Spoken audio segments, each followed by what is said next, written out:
I call Alan Peachy. What a debate on the Prime Minister's statement of last week this has been. And why it is so significant is what it tells us about the state of the opposition. What it tells us about the state of the opposition. During the Prime Minister's address, it was interesting to watch the way the Labour Party reacted. There was the usual shrill, squeaking members who we all know speak up and shout out without putting their minds into gear and without thinking. But the great bulk of the Labour Party spent their time looking down, shuffling their shoes, because finally some of them have come to the realisation, and that speech last Tuesday by the Prime Minister really brought it home to them, what a wasted 9 years this country has had. The Labour Party came in on the best of times and was kicked out in the worst of times.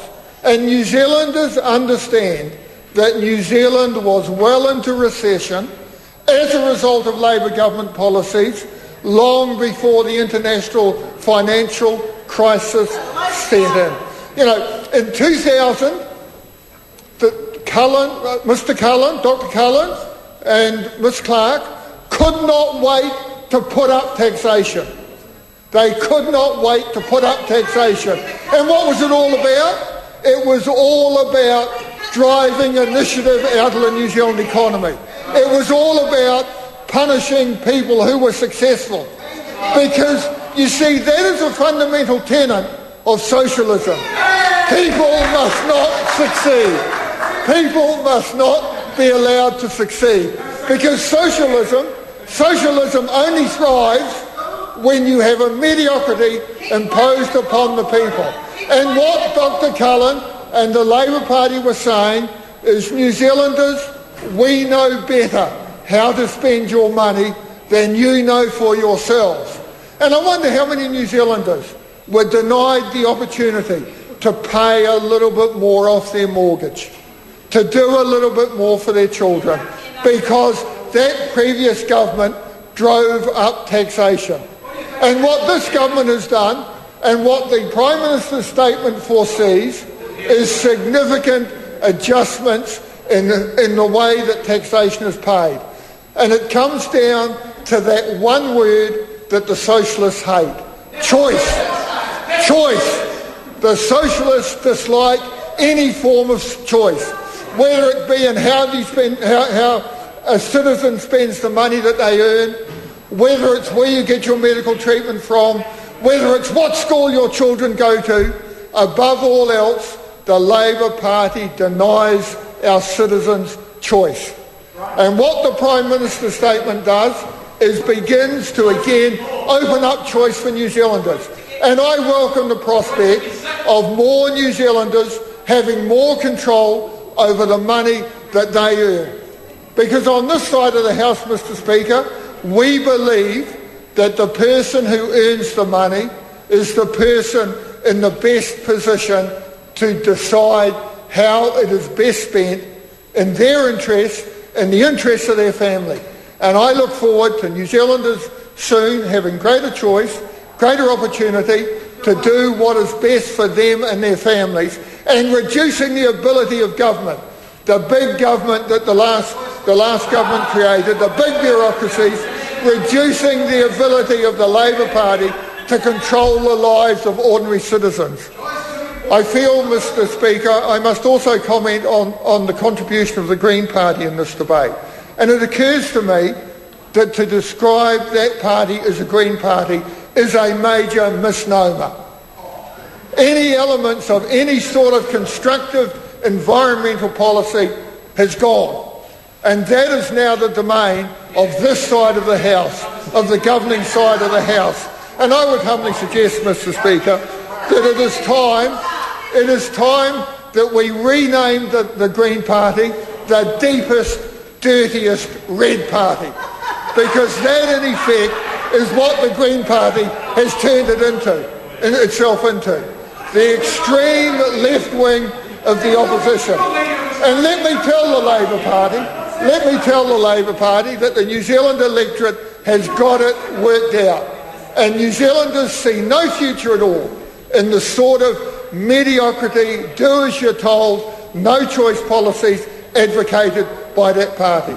And let's for a moment, just very briefly, turn to education. Why is it that Mr Mallard and the Labour Party have been so timid in their opposition to national standards? And let me tell you why. Let me tell the House why, Mr Speaker. Because the teacher unions don't like and don't want accountability. And we know that when the teacher unions speak, the Labour Party jumps. It has happened so many times. The teacher unions speak, doesn't matter what's good for the country or the economy or parents or children, the teacher union leadership speaks and the Labour Party jumps. And we know that Mr Mallard is committed to standards in education. As he said in 2002, we need to keep the focus on high expectations for all students. Mr Mallard in 2002. The problem was, of course, the teacher unions did not allow him to deliver on that statement. Well, Mr Speaker, I can tell this House this afternoon the National Party will deliver on those statements. I want to have a look now at another aspect of the Labour Party's desire to control the people of this country, to control the people that create the wealth, that create the jobs, that make the economy work, that generate wealth for our people.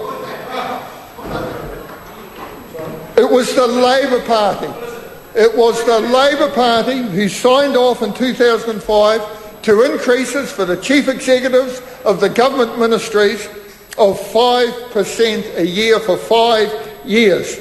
5% a year for 5 years to some of the highest paid people in New Zealand.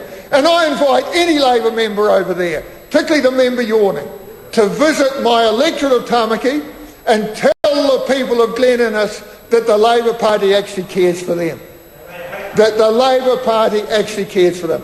Because the good people of Glen Innes, who supported me so strongly in the 2008 election, and I thank them for that, the good people of Glen Innes are sick and tired of having academics and union organisers tell them what's best for them and their families. When all those people want to do is live their lives, make things a bit better for their families, and you know, be responsible. And I repeat the invitation. Any member of that side over there is welcome to visit Glen Innes and talk to the people about aspiration and about how they have moved beyond the socialist control of the Labour Party. In actual fact, I'll go further, Mr Speaker. I will actually escort you. Escort the Labour members, any Labour member. I will put them in my car and I will take them around and I'll introduce them to people that the Labour Party has stopped meeting. The ordinary man and woman on the street trying to make a go of it in support of their families. What about, Mr Speaker, the huge increase in the Wellington-based bureaucracy? And one of the great difficulties this government has foreshadowed it's got to deal with is how to shift the backroom bureaucrats into front-line services. So huge increases in the size of the health bureaucracy, huge increases, nowhere near commensurate increases in the front-line health professionals. The same in education, huge increases in all the ministries in Wellington here, but very few extra teachers. Huge pay increases for the bureaucrats, not a lot for the people working at the front line. So, Mr Speaker, if I could just summarise this, it is a very simple matter in the eyes of the New Zealand electorate. One party, the governing party, the National Party and its coalition partners wants a better New Zealand. It has a vision for a better New Zealand and it is delivering on that vision. The Labour Party, the deepest, dirtiest red party, They want to hold New Zealand back. They want to